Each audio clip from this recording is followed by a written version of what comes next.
Salam alaikum à tous, chers frères et sœurs musulmans. Et non musulmans d'ailleurs, parce que cette vidéo s'adresse à tout le monde. Combien de fois dans l'espace commentaire vous m'avez demandé comment j'en suis arrivé à me convertir à l'islam? Alors je vais vous expliquer tout ça et que Allah subhanahu wa ta'ala facilite cette vidéo. Ça fait très longtemps que j'y pense à vous donner une explication. Il faut savoir que moi je suis né dans une famille de fonctionnaires. Il n'y a pas plus républicain et plus athée que là d'où je viens. Mon papa était gendarme, ma maman était institutrice et j'ai été élevé avec les valeurs entre guillemets de la République. Et on m'a dit, à l'école, il y avait d'autres petits garçons qui étaient baptisés. Parce qu'il y avait plus de catholiques, enfin il y avait des musulmans, des catholiques, il y avait des juifs. Il y avait un peu tout le monde parce que j'étais à l'île de la Réunion. Mais moi j'étais ni baptisé, ni rien du tout. Et mes parents avaient dit, bah il choisira. Plus tard, il choisira. Ah, il choisira. Alors vous, frères et sœurs musulmans qui êtes nés musulmans, vous n'avez pas choisi, vous. Vous êtes arrivés musulmans comme ça. Et ben moi, on m'a dit, il choisira. Alors très longtemps, je me suis posé beaucoup de questions. Je me suis d'abord tourné vers l'église catholique, où j'ai prié Jésus. Voilà. Et j'ai demandé à me faire baptiser. Et il y a la préparation au baptême. Donc je me suis fait baptiser à l'âge de 33 ans. Et il y a plein de choses que je comprenais pas. Le signe de croix, le Père, le Fils, le Saint-Esprit. Ça me paraissait un peu obscur, mais on m'a dit, c'est comme ça, point barre. Et en fait, ce qui est bien chez les catholiques, hein, c'est que tout le système est basé sur le prophète Issa. Que la paix soit sur lui. Mais c'est tout. On te parle pas de Moïse, non, non, non, encore moins de Mohammed, que la paix soit sur lui, sallallahu alayhi wa sallam. Non, non, pas du tout.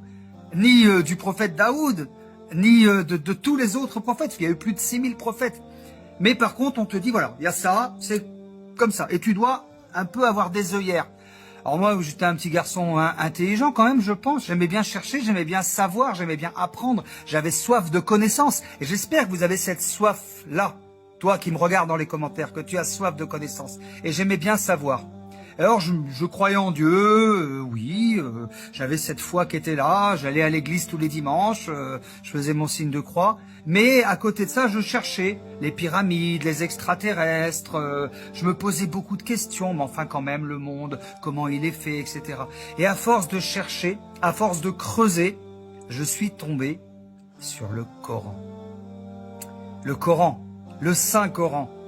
Et dès la lecture de la première sourate Al-Baqarah, la vache, vous comprenez tout, que c'est un livre qui explique tout du début à la fin et que ce livre est descendu pour parachever la religion et que bien évidemment le signe de croix, le shirk, les associations, c'est des choses qu'il ne faut pas faire et que la ilaha illallah, qu'il n'y a qu'un seul Dieu unique. Et on comprend en regardant les œuvres de Dieu. Comment sont faites les étoiles, comment est fait la lune. On se pose des questions. Moi, j'étais fort en biologie. Les arbres, tout ce qui nous entoure, les oiseaux, les animaux, le bon comportement, pourquoi les musulmans sont doux. Et puis, en ayant soif de savoir, j'ai continué à écouter, à chercher et à creuser. Et j'ai écouté des rappels, parce que le rappel profite aux croyants et on comprend pourquoi. Et vous écoutez aussi souvent mes rappels.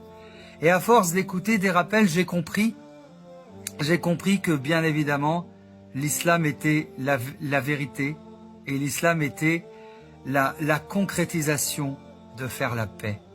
Et la concrétisation d'avoir la paix, c'est ce qu'il y a de plus beau parce que c'est ce qu'on va chercher toute sa vie.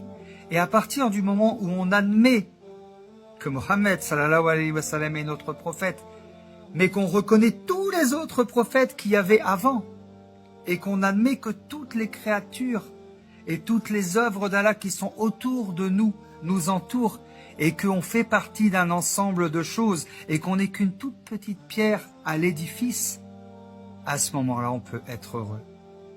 Et je pense que finalement, c'est ce côté recherche du savoir en permanence, en creusant, en écoutant des rappels et en allant chercher la connaissance en permanence, qui m'a fait prendre conscience que devenir musulman, finalement, c'est la plus belle chose qui puisse nous arriver. Parce que qu'est-ce qu'on cherche tout au long de notre vie? On cherche la paix, on cherche le bien-être.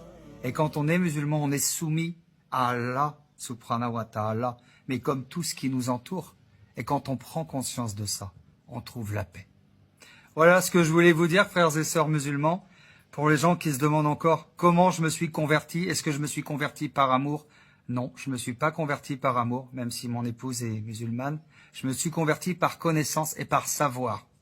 Et j'invite les musulmans qui sont musulmans de naissance à écouter des rappels et à faire grandir leur foi, parce que le savoir fait grandir notre foi.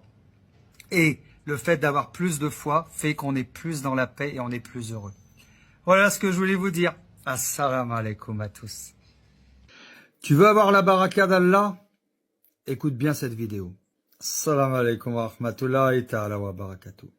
Chers frères et sœurs musulmans, souvent, on fait des choses dans la vie, mais on n'a pas la baraka. On n'a pas la baraka parce qu'on fait rien pour. Déjà, la base, c'est de faire ses prières, de faire des invocations, tout ça, vous le savez, bien faire ses ablutions tout le temps. Mais il y a un autre petit secret que peut-être vous saviez ou vous savez plus. C'est se lever le matin de bonne heure. Se lever à 4 heures du matin, faire une prière surérogatoire. Et ensuite, faire ta prière du Fajr. Faire la première prière du matin. Et une fois que ta première prière du matin est faite, tu restes éveillé. Tu évites de t'endormir. Tu restes éveillé. Et à ce moment-là, tu verras que doucement, une lumière enveloppe ton âme et que tu vas avoir petit à petit la baraka d'Allah. Que tu vas penser à des choses que tu n'avais pas pensé. Qu'il va t'arriver des choses que tu ne savais même pas, mais dans le bien de ta vie. Ça s'appelle avoir la baraka d'Allah. Avoir la guidance d'Allah. Avoir la guidée d'Allah. Mais pour ça, il faut se lever de bonne heure. Et pour se lever de bonne heure, il faut se coucher de bonne heure, parce que des fois, on n'y arrive pas. Et nos grands-mères disaient, la vie appartient à ceux qui se lèvent tôt.